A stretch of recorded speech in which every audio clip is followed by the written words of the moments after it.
tecnologia, sobre inovação, transformação digital. E abraçar o futuro com soluções inovadoras. Um momento para pensar sobre o futuro. Perspectivas para o ano e entender um pouquinho como é que o empresário de compras está vendo, quais são as dúvidas. Um evento em que você tem contato com novas ideias e, ao mesmo tempo, com pessoas que querem promover a mudança que a gente já está vivendo nos dias de hoje, principalmente na área de procurement.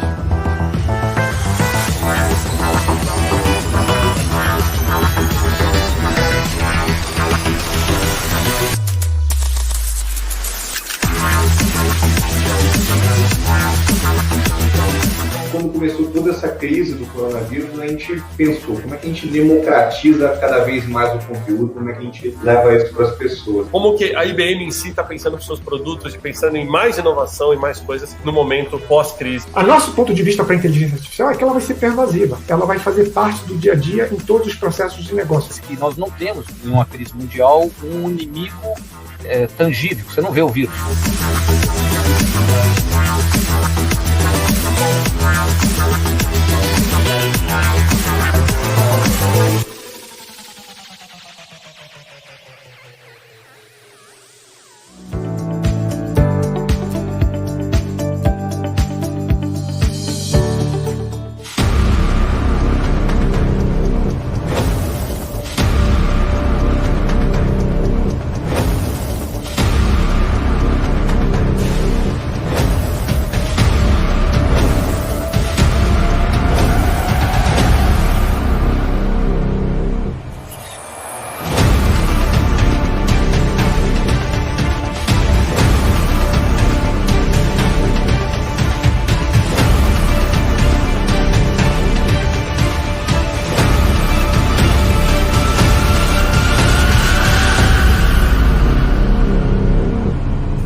Olá, muito boa noite. Já falei das outras vezes que essa contagem regressiva me dá um frio na barriga. Eu não sei se eu danço com a musiquinha ou se rezo desse lado. Muito obrigada por estar aqui mais uma vez no Interface. Eu aqui direto de Michigan, dos Estados Unidos. Muitos aqui também nos Estados Unidos nos acompanhando aí em todos os estados. E vocês aí do Brasil também. É um prazer enorme estar com vocês aqui no LinkedIn e também no YouTube. Então, seja lá por onde você estiver conectado ou conectada, fiquem conosco, porque o papo hoje vai ser muito especial. Hoje, no Intalks Fair Trade, nós vamos falar sobre duas coisas que são das minhas grandes paixões, então eu estou particularmente motivada. Uma delas é o mercado de tecnologia. Vocês bem sabem que eu trabalhei no mercado de tecnologia por quase toda a minha carreira, e estou aí já há uns 4 anos no mercado automotivo, mas tecnologia... você sai da tecnologia, mas a tecnologia não sai de você, né? Como a gente diz em muitas indústrias. E a segunda é diversidade e inclusão. E quando eu estava anunciando aqui, quando o Intalks estava anunciando essa live de hoje, nós estávamos falando que diversidade e inclusão não são sinônimos. Então, é por isso que eu estou devidamente equipada para falar sobre diversidade e inclusão da sua forma correta, junto com gente da área de TI, como eu disse, minha queridinha. Então, eu vou trazer para vocês Renatão, e eu não consigo falar o sobrenome inteiro aqui sem que eu leve 1 hora. Renato, seja muito bem-vindo. Eu sei que a gente está esperando o Gustavo entrar. Muito boa noite. Opa! E vai! Que bom que você está aqui, Gustavo. Tudo bem. Tudo bem. Olha, gente, eu quero que vocês se apresentem, mas a gente aqui da produção do Intalks resolveu selecionar um dos vídeos incríveis que vocês têm. E aí, se vocês que estão assistindo a gente quiserem depois consultar aí no site da Carambola, nas redes sociais da Carambola, o que é esse projeto maravilhoso, Mas nada melhor do que apresentar um dos vídeos da Carambola para depois deixar vocês falarem por vocês mesmos o que é esse incrível projeto. Então, produção, coloca aqui para a gente Carambola por Carambola, por favor. A foto de um profissional de TI hoje é um homem branco, heterossexual de classe média alta. A Carambola é uma empresa de educação com foco em formar pessoas para o mercado de tecnologia.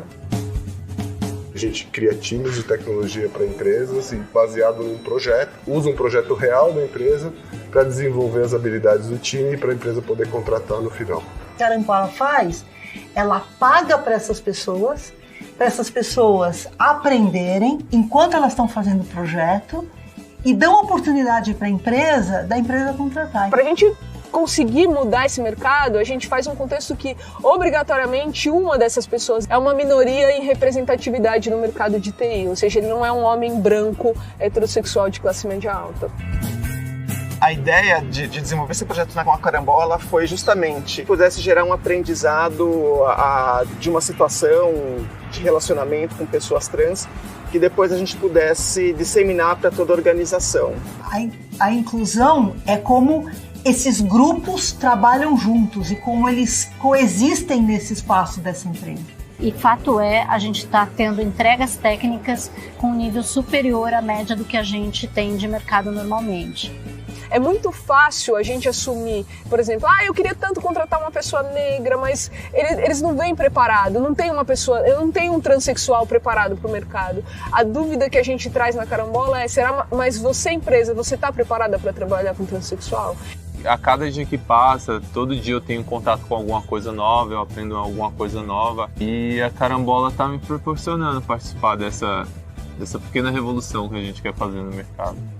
Então, durante um programa, a gente usa a iniciativa de educação para as duas pontas. E aí a gente tira um pouco do peso das minorias.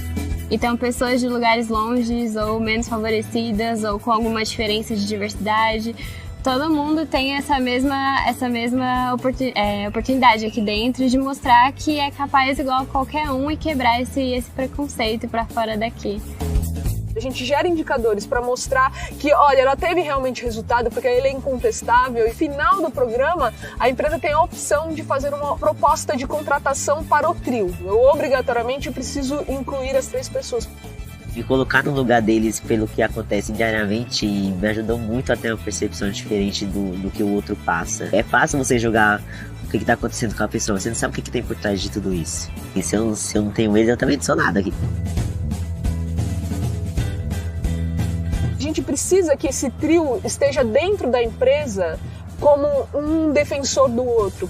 Quando você traz pessoas com perfis diferentes, com mentalidades diferentes, uma diversidade cognitiva, o potencial de inovação ele é destravado e a gente nem sabe onde pode chegar. Você vai fechando um gap que existe de contratação de diversidade num ambiente de tecnologia que é um ambiente hoje muito procurado e hoje essencial em qualquer empresa, em qualquer indústria, em qualquer segmento. Eu costumo dizer que a Carambola nasceu um pouco do meu fígado.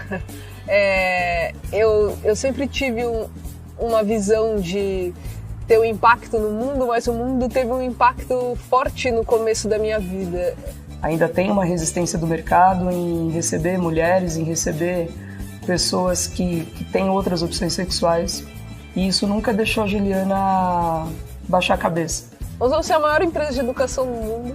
A Carambola vai mostrar para o mercado que é possível gerar inclusão e gerar um negócio que impacte positivamente a vida das pessoas, gerando resultado financeiro e gerando resultado financeiro nas duas pontas. De quebra, acabar com a homofobia, com o racismo e com toda a exclusão social que existe. Essa é a nossa visão e eu tenho certeza que a gente vai fazer.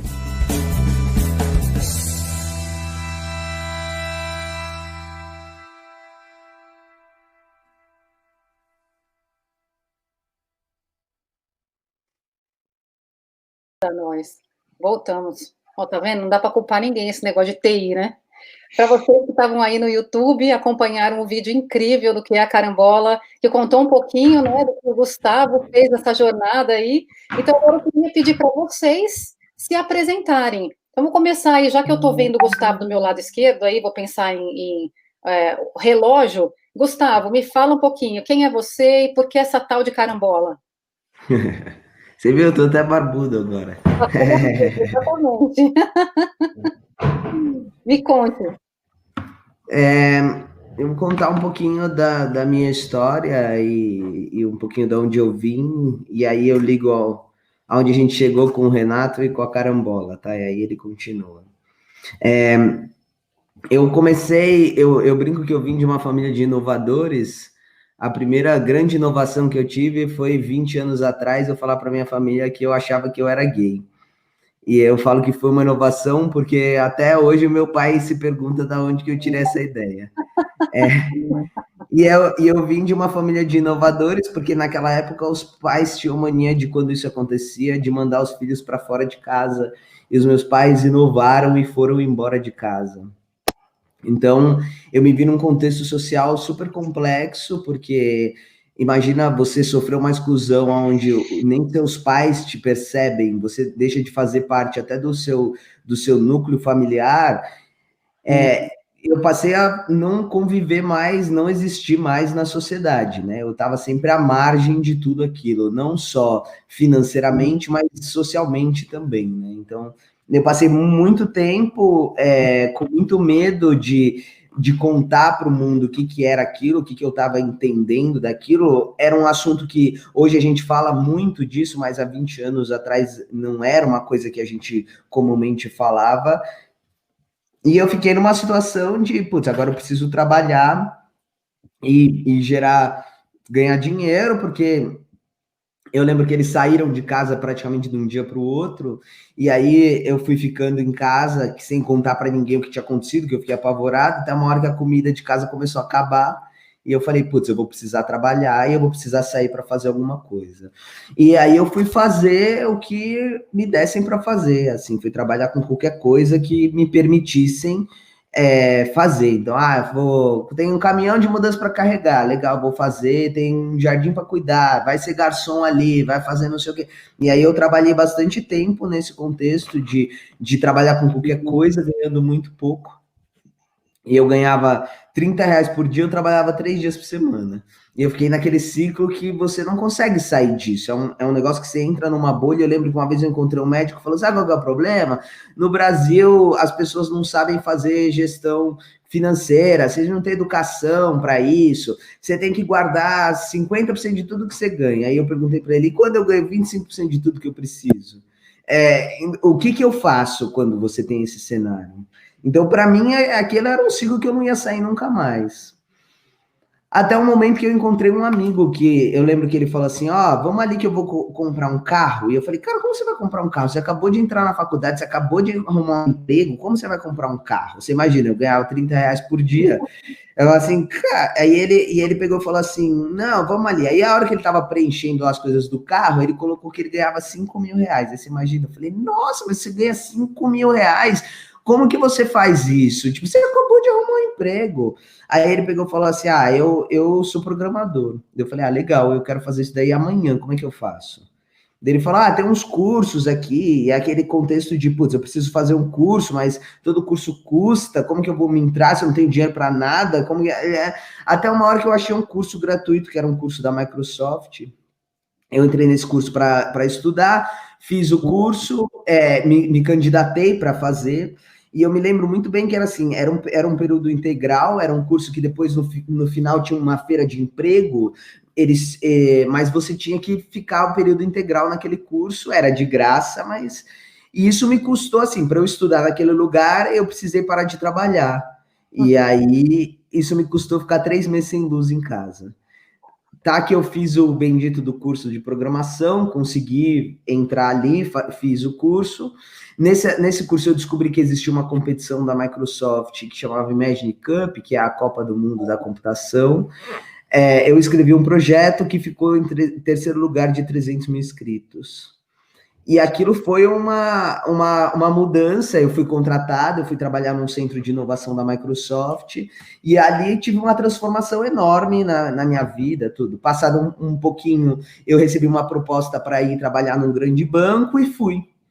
E ali foi um momento que eu deparei com uma mudança social enorme, porque nada daquelas pessoas que estavam ali tinha uma história de vida nem perto de ser parecida com a minha. Nada daquele lugar era parecido com o meu, mas eu tinha internamente uma sensação de, putz, eu resolvi a minha vida, sabe? Eu ia almoçar no Haskell e falava, agora ganhei a vida, agora não preciso mais fazer nada, é só seguir o caminho e tá tudo certo.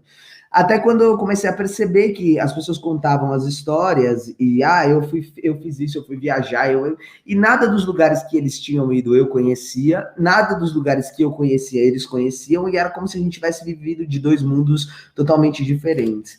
E eu pensei assim, putz, eu queria abrir uma empresa que fosse, tipo, diferente disso. E aí, em 2011, eu saí do banco e montei um negócio que chamava Fortred Solution IT, que era para ser diferente, mas era uma consultoria tradicional de software, que, na verdade, eu acabava tendo como cliente o próprio banco onde eu trabalhava, então, na verdade, eu tinha virado um PJ de mim mesmo, com a ideia de que eu ia ir num mercado muito fechado, e aí eu falei assim, mas não é isso que eu quero fazer, eu queria fazer uma coisa diferente, eu não sabia muito o que era. E eu falei, eu vou mudar o nome dessa empresa e vou colocar um nome que o banco olhe e não tenha vontade de me ligar, porque eu quero fazer uma coisa diferente. Foi aí que eu coloquei o nome de Carambola. E é Carambola porque maçã já tinha.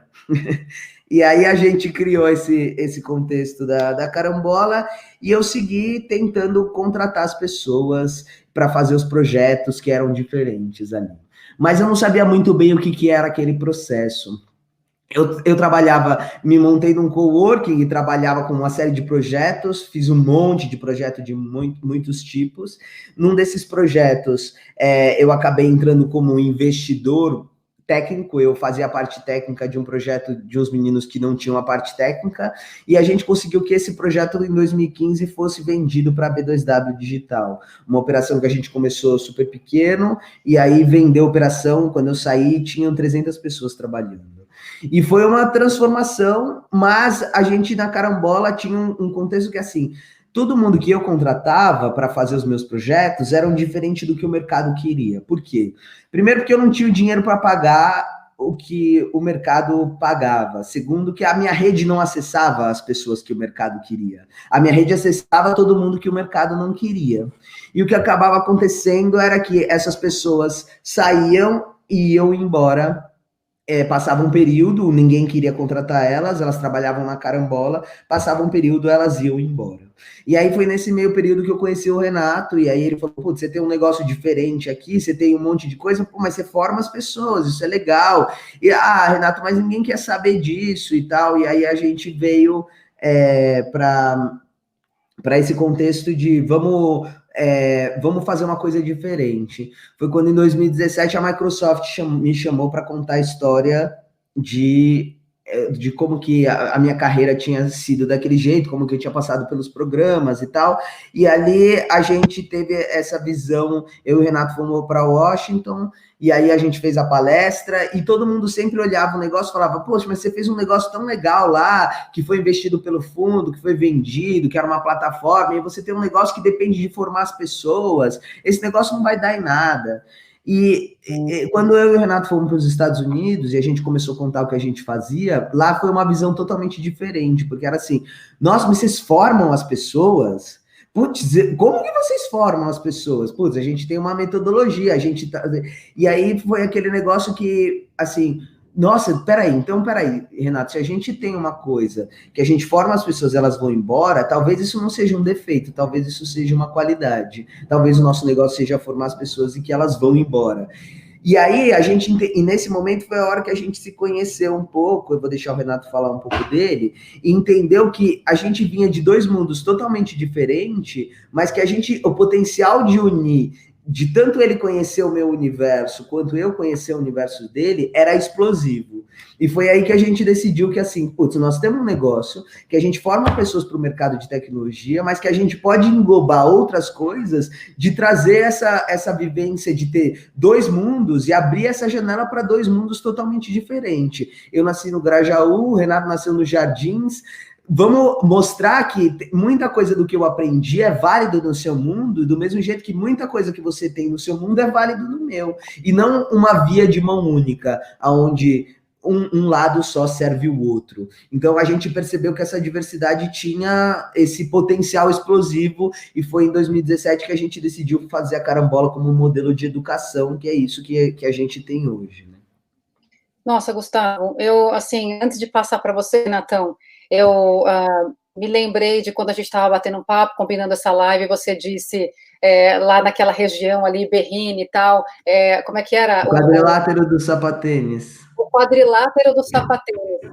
E eu achei tão sensacional, especialmente agora ouvindo você falar de novo da tua história pessoal, que no fim das contas fez você ter essa eureka, essa epifania, né, sangrando na própria carne do que fazer, que é o que você acabou de dizer, que é o quadrilátero dos sapatênis, de onde o Renatão veio, né, ele tem tudo a ver com tudo que você tem lá no Grajaú, e como um sanduíche que se complementa. Então, você falou sobre diversidade, e eu quero que o Renato fale sobre inclusão, porque é quando a gente junta o melhor dos dois mundos, e por que não o pior dos dois mundos também, né? Renato, conta aí, com as suas palavras, como é que você foi parar nessa carambola, e o que tem a ver aí, o que você incluiu, como é que vocês estão incluindo?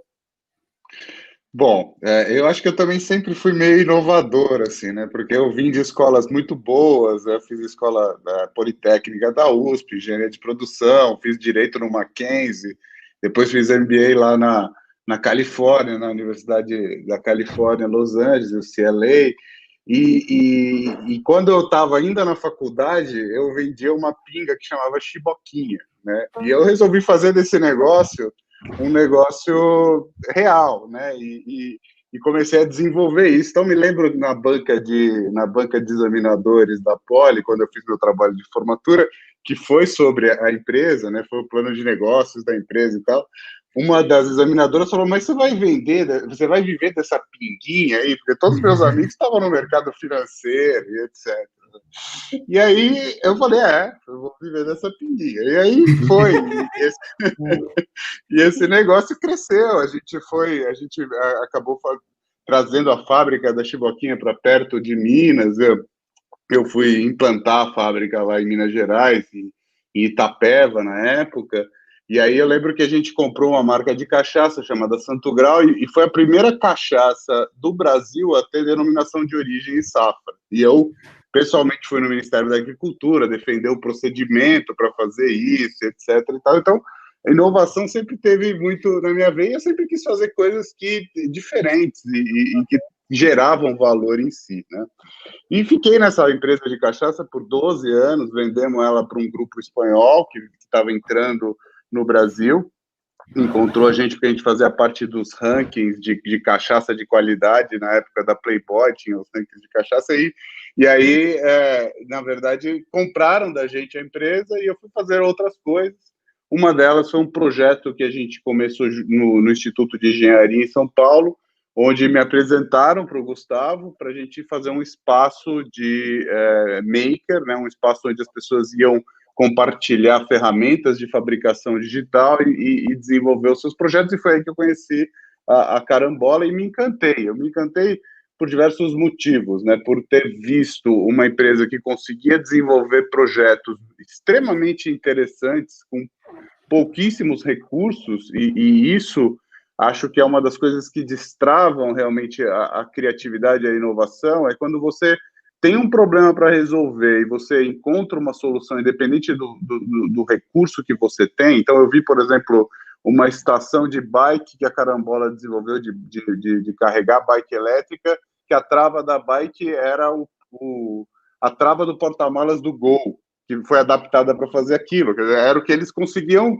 achar para fazer aquilo resolver, e funcionava, e resolvia o problema, né? E um conceito extremamente moderno, de ágil, de lean, e de trazer as pessoas para um ambiente onde você aprende baseado em projetos, né? Então, acho que a aprendizagem baseada em projetos é uma das coisas mais bacanas que tem e que realmente formam as pessoas, né? Você não está ensinando por ensinar, mas ensinando para você resolver um problema real do que aquilo acontece. E nisso, eu acho que a inclusão, você me perguntou um pouco como é que funciona a inclusão, né? É você aceitar realidades diferentes e você trazer para o jogo essas realidades diferentes e fazer elas acontecerem. E acho que no meu processo da pinguinha, né, que a professora lá falou, eu tive que atravessar a ponte, ir para o lado de lá e muitas vezes vender aquela pinguinha em adegas que ficavam em bairros de periferia, no meio da favela. Ia lá, eu me lembro, buscar dinheiro que o meu cliente ia pagar. A gente pagava com um pacote de dinheiro de pão, saía, botava na barriga, assim, com o maior medo de sair daquela região ali com aquilo lá. Então, acho que essa convivência, essa coisa de também se entregar para um negócio diferente e acreditar que aquilo pode funcionar, acho que juntou e tornou possível essa inclusão e essa junção de dois mundos tão distantes, mas ao mesmo tempo tão próximos, né? Quando você olha para os valores que a gente cultiva, para as coisas que a gente acredita, para um negócio e também para o país, né? Para onde a gente vive como um todo. Uhum.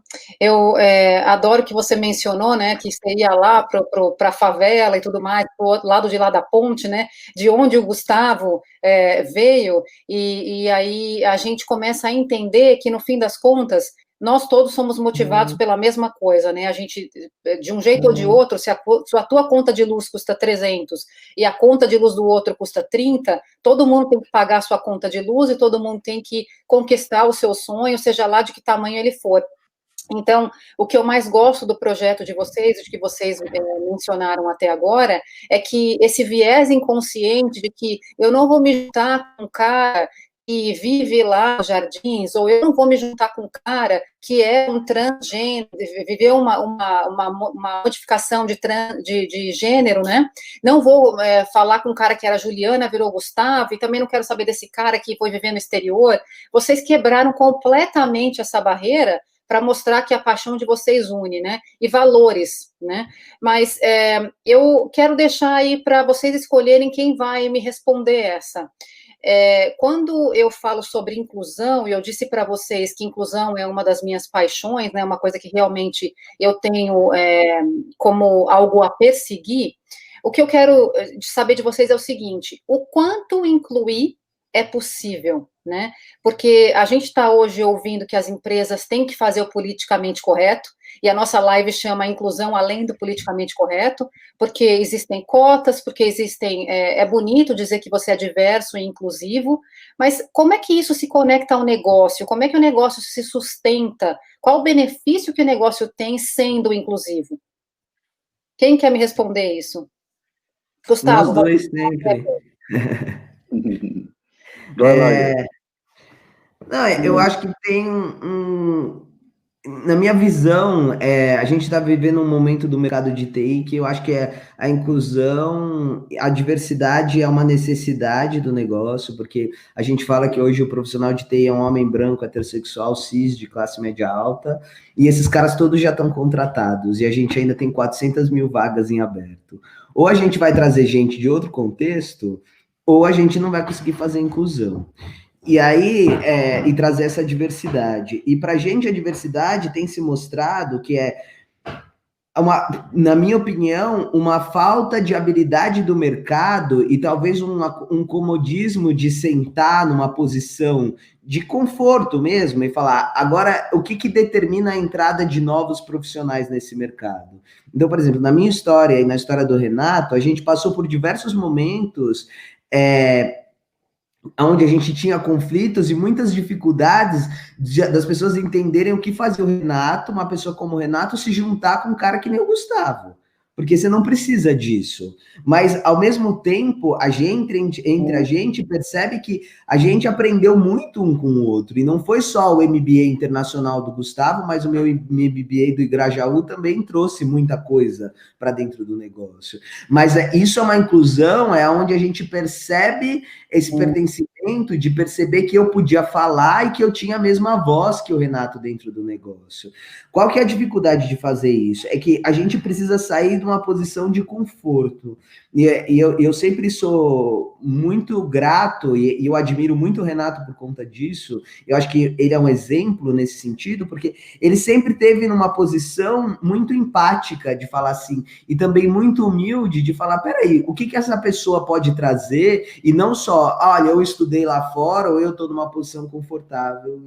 E o que o mercado, na minha opinião, tem feito hoje é o seguinte, e eu não sei se a gente percebe o quanto isso está enraizado na gente, é que a gente criou um processo de entrada nas empresas que hoje tem uma barreira muito grande, e não é uma barreira que ela é necessária. Tá? Eu falo assim, não, mas a minha barra é alta, porque eu tenho um ambiente super desafiador e competitivo, e aí eu falo assim, não estou falando desse aspecto, eu estou falando do aspecto que a gente colocou uma barra dentro do mercado de, por exemplo, falar, eu quero contratar pessoas de determinadas universidades, e hoje como que o mercado contrata? O mercado contrata as pessoas pelas habilidades técnicas que elas fizeram. E as habilidades técnicas hoje, elas são adquiridas através de um processo de compra. Logo, quem tem mais acesso à renda tem mais acesso a entrar nesses lugares. Não significa que essa pessoa tem mais capacidade técnica de fazer, só que ela teve mais capacidade de comprar aquele certificado que me permite a entrada nesse mercado. Na minha opinião, porque o mercado está sendo muito leviano de não olhar e fazer uma autorreflexão de falar assim, a gente quer muito contratar pessoas negras, mas elas não estão prontas. Mas espera aí, como que você se adapta para entender o que foi que fez de errado, como o processo que a gente está vendo do Magazine Luiza, que eu acho super importante falar que vai ter um programa de trainee para os negros, mas eu queria ver eles falando que eles vão fazer um programa de trainee para todos os executivos que estão lá, porque os negros são 55% da população, e se eles não conseguiram entrar no Magazine Luiza até hoje, é porque quem está dentro da empresa precisa se refletir sobre o porquê que isso não aconteceu. Entendeu? Então, a inclusão não vem só da parte mais fraca de tentar fazer um processo e falar, putz, Gustavo, você precisa passar em Harvard. A gente tem um negócio que é super robusto e muitas vezes a gente não é ouvido, e eu falo pro Renato, se falasse assim, programador trans que estudou em Harvard, criou a metodologia de fazer inclusão, a gente teria 855 milhões de clientes. Mas como é um cara que veio do Grajaú, que tá ali, qual que é a opinião que esse cara tá colocando? Mas peraí, vocês querem fazer inclusão ou vocês querem a opinião do cara negro que foi para Harvard? Que é mérito dele, tá tudo bem. Só que são todos os negros que têm essa oportunidade? Não. Entende? Então, eu acho que a gente tem que entender que essa inclusão passa por um processo de autorreflexão do próprio mercado. Quem está no mercado hoje está pronto para fazer essa reflexão, de olhar e falar, putz, eu preciso... É o que eu falei, para mim seria muito mais poderoso se a gente tivesse uma iniciativa de falar, Magazine Luiza está fazendo um processo de reskilling de todo mundo que está lá dentro para permitir a inclusão. Porque os negros estão na base, a gente fazer um programa de estágio para entrar negro na base é só onde ele entra. O problema é que depois não passa lá para cima. E não passa por quê? Porque você... Imagina assim, hoje, se a gente for fazer uma reflexão séria sobre como é o mercado, você tem uma rede de amigos. Então, é assim, o Renato tem um amigo... Eu trabalho numa empresa, eu tenho um amigo... Eu estudei na Poli, aí eu quero indicar uma pessoa para essa vaga, eu vou indicar uma pessoa que estudou comigo, e aí só entre as pessoas da Poli. Ah, eu vou fazer um processo seletivo que é uma barra enorme, aí a pessoa, o negro que vem lá do Grajaú tem que passar por 78 testes de aptidão, sendo que o cara que estudou na Poli entra e fala, não, é meu amigo, é de confiança, ele entra e está sentado na cadeira. E como é que a gente vai quebrar essa barreira, entendeu? Então, assim, eu acho que a reflexão que a gente tem que ter, a gente tem realmente processos seletivos? A gente sabe o que é um viés inconsciente? A gente sabe o que é isso? Eu acho que não. Por quê? Porque senão a gente não estava discutindo isso aqui. Se a gente soubesse, a diversidade não deveria ser um assunto. Então, Eu acho que é isso que a gente tem que buscar. E é quem está no mercado, não é quem está fora. Uhum. Você ecoou o que eu falo aqui em treinamentos e eventos aqui nos Estados Unidos, que é exatamente isso. Que a gente parar de falar de diversidade e inclusão, de fato a gente é diverso e incluso. Eu quero passar a palavra para o Renatão, puxando aí o gancho do que você acabou de dizer, né? A gente tem que fazer essa inclusão reversa, porque senão a gente só vai ser diverso, a gente não vai ser inclusivo. Porque, como você disse, lá o RH tem uma determinação, olha, a minha empresa precisa ser mais diversa, então a gente vai contratar lá, sei lá, 30%, vamos dar o exemplo aqui dos Estados Unidos, 30% tem que ser pessoas pretas, que a gente chama preto aqui, né? Tem que ser latinos e, de repente, tem que ser com orientações sexuais diferentes. Então, essas pessoas são contratadas, mas depois elas não são incluídas. Aí, eu que sou uma latina, entro num grupo de um líder que não foi preparado para usar as minhas aptidões, eu vou ficar encostada. Então, no fim das contas, o tiro sai pela culatra, né, Renato? Essa pergunta é muito boa, Tati, porque ela bate exatamente na proposta da Carambola, né? A gente não está a falar, Carambola é um programa de educação, um programa de formação, e daí o pessoal já pensa, nós estamos fazendo caridade, né, com as pessoas, deixando... Não, a gente está... A nossa trabalho mais difícil é educar os educados, que nem diz o Gus, né? Quer dizer, as pessoas que já estão dentro da empresa e que não sabem avaliar objetivamente as empresas, estão cheias de vieses no seu conjunto de atitudes do dia a dia que você nem percebe e que barram essa efetiva inclusão. Então, a forma como a gente estruturou esse programa é uma forma em que a gente sucessivamente vai trazendo entregas, né, que vão acontecendo em sprints, né, ou em partidas semanais e vai trazendo uma mentoria para ambos os lados, quer dizer, para quem está incluindo ou para quem está disposto a incluir, entender como essa pessoa traz resultado e consegue entregar e como ele deve dar voz para essa pessoa dentro da empresa, e também para o mentorado de como é uma empresa, uma estrutura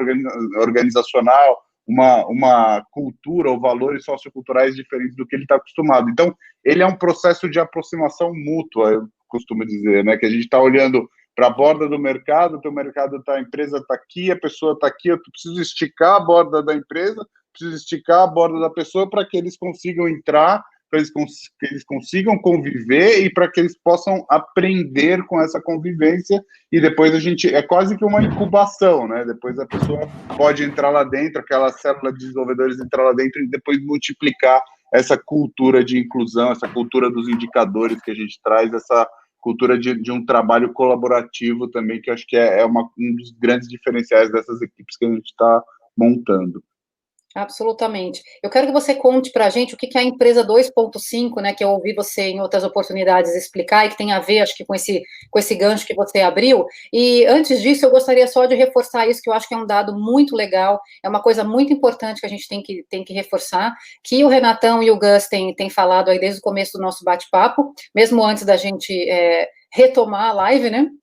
Que é o fato da reeducação, da educação reversa, porque se a gente não faz isso, veja só, a gente não está falando caridade, como o Renatão mencionou agora, e eu quero, inclusive, que vocês reforcem aí que a Carambola não é uma ONG, né? O que a gente está falando é de fazer com que ambos os lados sejam educados, para que a gente tire o melhor desse suco e que a empresa, no fim, seja lucrativa. Então, o que eu sonho, Gus e Renatão, é que a gente use as qualidades e as forças, tanto as forças comportamentais quanto as técnicas das empresas, para que nós tenhamos lucro no final e que seja lucro para todos. A gente vai parar de falar de caridade. Então, o cara lá que veio do Grajaú, ele vai ser recompensado por mérito, não porque ele é o cara do Grajaú, coitadinho dele, e o cara lá dos Jardins também vai ser recompensado por mérito, não porque ele foi estudar em Harvard, mas porque ele teve o mérito. E a gente só vai conseguir fazer isso quando a gente estreitar essa coisa que os líderes hoje abrem e reforçam a diferença. Eles dizem assim, falando de viés inconsciente, por exemplo, vou usar o meu exemplo como uma latina aqui, eu posso escutar os meus líderes falando assim, tá vendo? Eu digo para você, uma pessoa que fala inglês como segunda língua, ela não se expressa direito, tá vendo? A Tatiana está sempre quieta nas reuniões. Isso é um reforço do problema, né? Eu estou sempre quieta nas reuniões, de repente, porque eu acho que o meu sotaque não é entendível. Essa palavra existe, entendível? E aí, por isso eu fico quieta, e aí eles acham que eu estou quieta porque eu não tenho voz, né? Antes de eu dar para o Gus, Renato, me conta aí o que é a empresa 2.5, o que tem a ver com o que a gente está falando para as empresas terem sustentabilidade. Legal. A empresa 2.5 é uma empresa que tem dois grandes objetivos, né? Ela tem, como toda empresa tradicional, ela tem o objetivo de gerar resultado financeiro, mas ela também tem um objetivo de gerar impacto social e de sustentabilidade para a nossa sociedade, né? Então, ela está entre uma empresa e uma ONG, e por isso a gente fala entre o setor 2 e o setor 3, então ela é uma empresa 2,5. E hoje a gente tem um organismo internacional que chama Sistema B, né, que é uma ONG que faz a certificação de empresas, olhando para os processos internos e para tudo que ela está se propondo, os indicadores de impacto, etc., para certificar que aquela é uma empresa que está realmente buscando, além do lucro, também o impacto social, né? E hoje a Carambola é uma empresa B certificada. Eu acho que mais que isso também, eu acho que é uma visão de futuro para olhar o mercado, porque na nossa visão, o ano passado, quando a gente recebeu o prêmio de empreendedor social de futuro pela Folha de São Paulo, que a gente descobriu que a gente era uma empresa de impacto social, isso foi uma surpresa, porque o nosso, para a gente, era a única maneira, a maneira correta de fazer o negócio era uma maneira que a gente conseguisse distribuir melhor os recursos, não só centralizar em uma das pontas, que, tá bom, só o nosso lucro importa. Não, o salário da pessoa importa, o salário do fornecedor importa, e tem todos os aspectos que...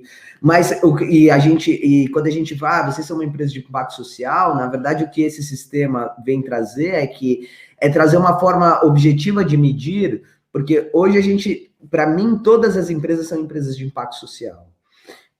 Porque todas as empresas efetivamente fazem impacto social, às vezes não positivo, mas todos os negócios fazem impacto social. Eu acho que a gente está numa era que a gente precisa repensar de parar só de colocar só um número no resultado financeiro e nenhum outro número importa, porque aí a Carambola versus qualquer outra empresa que está listada na Bolsa, que muitas vezes tem um impacto social negativo enorme, mas porque ela gera um resultado financeiro muito grande, ela é melhor vista pelo mercado atualmente. Sendo que a maneira que a gente está propondo será que a gente não acha uma outra maneira das empresas também serem... vistas pelo impacto social que ela faz, porque o impacto social distribui para a cadeia toda, né? Então a gente tem um número de quantas vezes, Renato, cada real investido na Carambola hoje? 17 vezes. Cada real investido na Carambola retorna 17 vezes para as pessoas que participam do programa. Então, a gente consegue ter um aumento de renda e uma distribuição muito maior. E isso gera um monte de coisa positiva. Então, o que é ser uma empresa de 2.5? A gente não tem o objetivo só de pegar e fazer o bem, e o questionamento que a gente faz, uma provocação que a gente recebe muito, principalmente de executivos de grandes empresas, que depois que eles saem das grandes empresas, eles falam, agora eu saí do mercado e eu quero fazer uma coisa de impacto social. Puxa vida, mas você ficou 30 anos lá sentado naquela cadeira e você não fez nada de impacto social. Por que a gente não pensa nisso desde o começo? Porque a hora que o cara senta ali e fala, eu vou fazer impacto social, do momento que eu sentar aqui, se todo mundo começar a entender que isso tem um retorno, a gente diminui violência, a gente diminui desigualdade, a gente diminui um monte de coisa. Então, essa provocação que eu acho que a gente tem para fazer nos negócios. E quando a gente fala que a gente é um programa de formação, e ainda é um desafio, porque quando a gente fala que a gente é um programa de formação que inclui minorias em representatividade no mercado de TI, mas é que eles são... muitas vezes a resposta é, a gente não pode contratar vocês porque a gente precisa de gente, assim, boa para executar, mas aí eu pergunto, quando o cara vai fazer um MBA internacional, não é um programa de formação também? E aí você contrata o menino que foi estudar lá em Wharton, sei lá, para fazer um programa na sua empresa, uma consultoria, porque ele está estudando lá, mas ele também não está no programa de formação.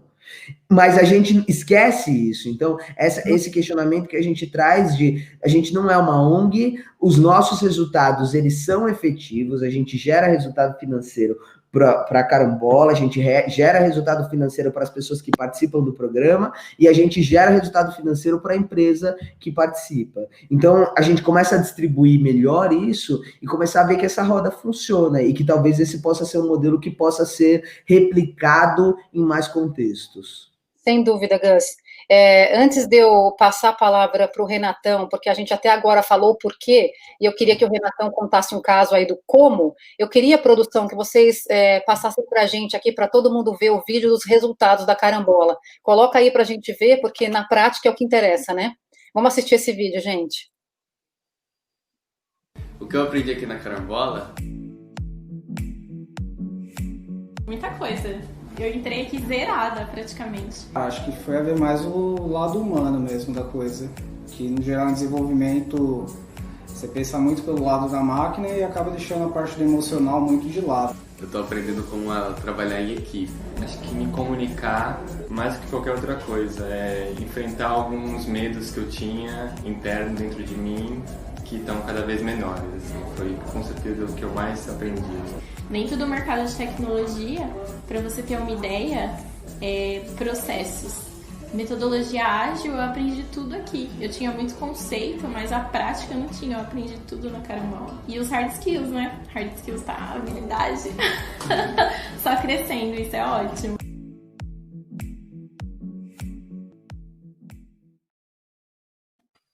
Só para lembrar que o site é .você, né? VC, não é .com nem .br. Renato, eu vi um bocado de gente falando aí sobre soft skills e hard skills.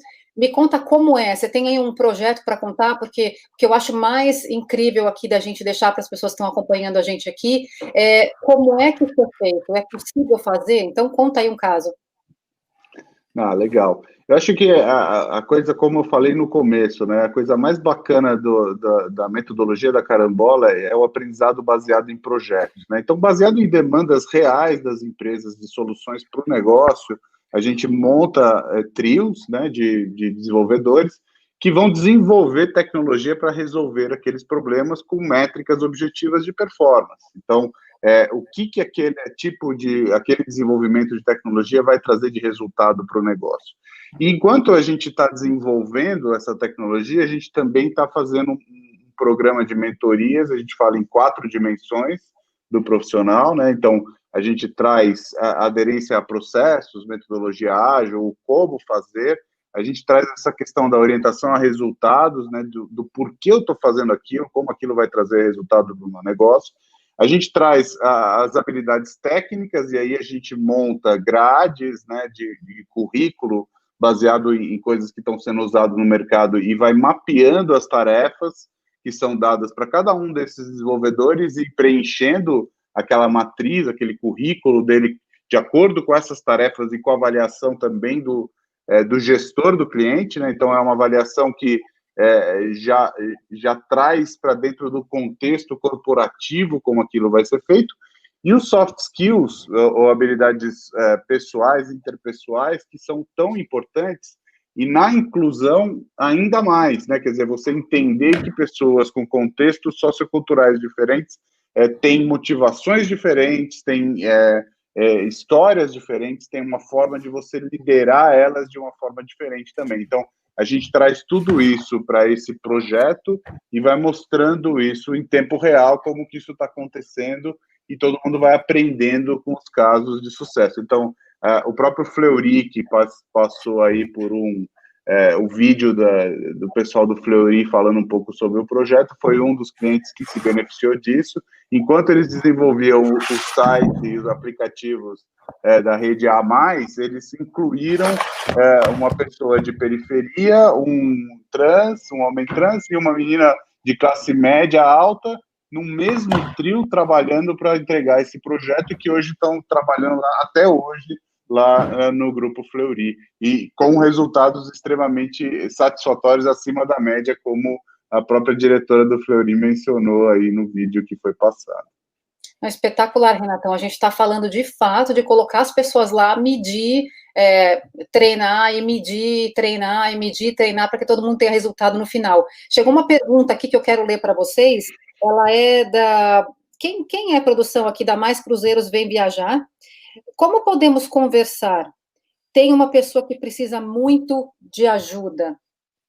Eu queria um pouco mais de contexto aqui, ó.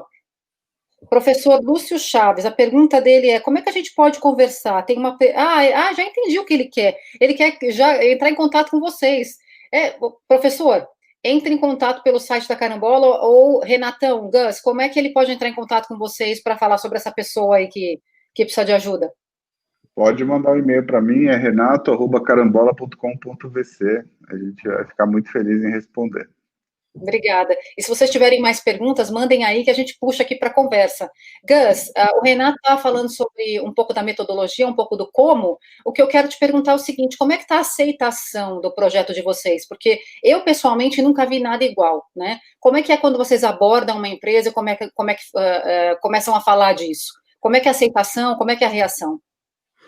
A gente está tentando se colocar nesse contexto desde 2017, né? Então, o ano passado a gente teve o reconhecimento da Folha, que ajudou bastante, mas assim, o que a gente está falando é realmente muito novo, né? Porque a gente tem um modelo de educação onde a gente paga para pessoas estudarem, a gente não é uma fábrica de software, a gente não é um headhunting, a gente não é uma escola, então a gente, ao mesmo tempo, não é uma consultoria de diversidade e inclusão. A gente criou um modelo complexo e sistêmico para tentar lidar com essa situação.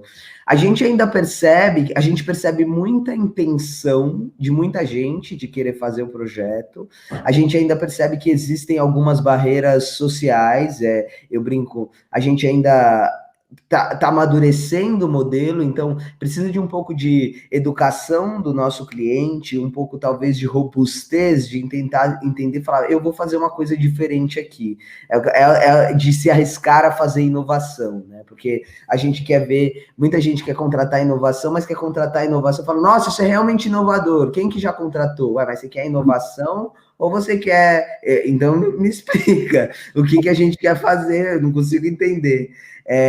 Então a gente precisa criar um modelo de mostrar isso para o mercado. Nos resultados é muito positivo quando a gente tem essa abertura. Então depois que a gente passa toda essa barreira de mostrar da empresa falar, putz, eu também preciso me recolocar, eu também posso aprender com esse processo, isso daqui também pode ser produtivo para mim, é muito positivo, porque a gente percebe efetivamente uma inclusão mais fluida, apesar de ainda existirem barreiras, que é o que eu costumo brincar, que 9 mulheres não fazem o bebê em um mês. Então, a gente vai precisar de um pouco de tempo para lidar com certas coisas, e tá tudo bem. Contanto que a gente esteja, eu brinco, a gente vai errar, a gente não só como carambola, mas acho que a gente como humanidade, eu acho que a gente tem que errar rápido e errar diferente. Então vamos errar de outra maneira. Então o processo de inclusão é complexo, porque tem várias dimensões. Então tem coisas, por exemplo, se a gente for falar da inclusão de uma mulher negra, ou de um homem de periferia, ou de uma pessoa trans, elas têm aspectos diferentes, né? E às vezes contextos que a gente precisa adaptar para conseguir fazer esse processo. Mas o que a gente percebe a gente tem, para as pessoas que participam do programa, um aumento de renda de 3 vezes a renda familiar, quando ela entra no programa. Então, a maioria das pessoas, 70% das pessoas tem renda familiar menor que 2 salários mínimos, eles passam pelo programa para ter uma renda, durante 4 meses, de R$ 2.500, então a gente dobra essa renda familiar, e eles saem com vagas entre R$ 4.700 e R$ 6.200. Então, a gente tem um salto para esses indivíduos muito grande. Para a empresa, também um resultado muito positivo, porque a gente tem o que é tangível, que é o resultado que aqueles profissionais entregaram, e todo o processo de aprendizado que a empresa passa também. Mas a gente tem uma coisa que ainda é intangível, que é o reconhecimento dessas pessoas que passaram pelo programa e que tiveram a oportunidade de passar por isso. Então, a longo prazo, o que a gente tem olhado? Que isso vai diminuir o turnover, porque essas pessoas participam de um programa, de um mercado que elas nunca tiveram oportunidade, a aderência que elas têm a essa marca, a essa empresa que elas têm, é muito grande, porque é uma oportunidade, abrir uma janela e falar, nossa, eu tenho essa visão. Isso se ela tiver, eu tô falando isso no cenário que a empresa entender que ela possa fazer inclusão e essa pessoa começar a ter voz lá dentro, né? Porque é isso que a gente está buscando. E a gente percebe que como eles são treinados a isso, então, como a gente treina eles a falarem a língua da empresa, acho que essa é a parte que a gente faz do nosso trabalho, que é a mais importante para o profissional, que muito mais que as habilidades técnicas é ensinar ele a mostrar como eu entrego o resultado, porque aí a inclusão não tem questionamento, então não importa se é uma mulher trans que está fazendo, ou se é um menino de preferir uma mulher negra, se ele aprender a mostrar o resultado, porque muitas vezes ele mostra, mas ele sabe fazer, mas não sabe mostrar, a gente consegue entregar isso de uma maneira muito positiva. Então, existem barreiras que elas são normais de qualquer inovação que a gente está falando. O nosso negócio realmente é um modelo de negócio diferente. Então, tem vários aspectos que são diferentes e eles são complexos, mas o resultado é muito simples de perceber. Entende? A percepção do resultado é muito fácil e a gente tem muito tangível também. Adorei a sua explicação, Gus, porque reforça o que a gente falou aí no princípio, que às vezes a pessoa ela sabe, mas ela não tem voz, e aí porque ela não tem voz, ela mostra que não sabe, vende mais porque é fresquinho, ou é fresquinho porque vende mais, né? E a gente fica nesse ciclo aí vicioso e não virtuoso. Renato, a gente está caminhando para o final, eu quero te fazer uma pergunta, qual que é a diferença do projeto da Carambola para um projeto de trainee? Não é um projeto de trainee. Não é um projeto de trainee. Ele é um projeto que ele já está... Ele se assemelha mais a um projeto de residência médica na área de TI, vamos dizer assim. Porque você traz a pessoa para o ambiente real, para enfrentar demandas reais, a pressão da entrega, aquela coisa, e uma pessoa que sabe fazer, mas que ela precisa dessa oportunidade para mostrar que ela sabe e que ela pode entregar aquele resultado, né? Então, é mais do que um trainee, né? É um programa de vida real mesmo, né? Eu diria mais de residência mesmo nessa área de TI. E eu acho que também um outro ponto é o que diferencia de um programa de trainee, que o nosso foco não é só na pessoa que está entrando, é na pessoa que está dentro. E eu acho que esse é o principal valor que a gente entrega, que treinar, é o que eu falo, educar os educados. Esse é o processo que a gente precisa fazer e que, na minha opinião, esse o gap que a gente tem de inclusão. Não é possível que de 15 milhões de pessoas desempregadas a gente não tenha 400 mil que possam preencher as vagas de TI que tem hoje. A gente tem, só que o mercado precisa entender que precisa mudar as suas barras. Não é diminuir, não é deixar mais fácil, é só criar critérios mais objetivos. Por exemplo, eu só contrato profissionais das faculdades de primeira linha. Então, eu só contrato profissional da Poli. Legal, então você quer contratar mulher negra? Então a gente tem um problema, porque em 120 anos, 10 mulheres negras se formaram na Poli. Então, como que você quer... Então, você escolhe o que você quer. Você quer preencher a vaga? Mas quer dizer que em outras universidades são piores? Não. A diferença é que as outras universidades acabam não tendo prestígio, por quê? Porque não acaba incluindo dentro do processo da empresa. Então, eu estudo numa universidade, eu estudei no Senac, que é uma ótima universidade, só que a maioria das pessoas que estudaram comigo não conseguiram se colocar no mercado. Por quê? Porque eu não tinha rede que alcançava, ou também não tinha referência daquilo. Então, quanto mais a gente precisa entender que quanto mais mulheres negras, quanto mais homens negros, quanto mais pessoas de periferia a gente incluir dentro desse mercado e efetivamente eles trabalharem nesse mercado, mais o mercado vai ter profissional. Por quê? Porque mais ele vai ser uma referência de olhar, como eu fiz com meu amigo. Putz, você está comprando um carro e você é programador? Putz, eu também quero comprar um carro. A gente precisa parar de pensar que as pessoas acordam querendo dar o pior delas.